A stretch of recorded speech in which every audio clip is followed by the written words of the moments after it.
বনের রাজা সিংহের শিকার করার সাকসেস রেট 25%।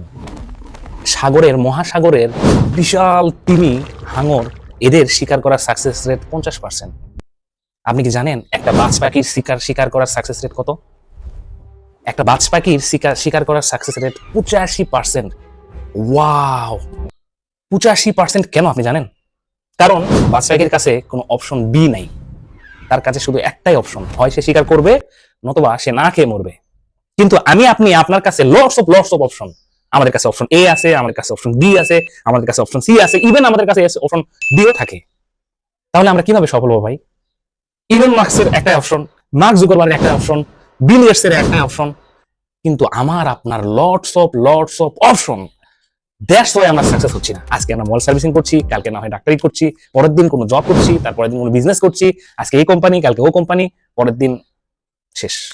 না হয় জুয়া খেলে টাকা শেষ করে ফেলছি। চিন্তা করে দেখেন তো কথাগুলো আমি কি বললাম। একটা পশু পাখি আমাদের কাছ থেকে এগিয়ে, আমাদের চাইতে এগিয়ে আছে, আমার চাইতে আপনার চাইতে এগিয়ে আছে, অথচ আমাদের কোরআনে শ্রেষ্ঠ বলা হয়েছে। চিন্তা করে দেখবেন। ভালো থাকবেন। দেখা হচ্ছে নেক্সট লার্নিং মূলক কোনো ভিডিওতে। আসসালামু আলাইকুম।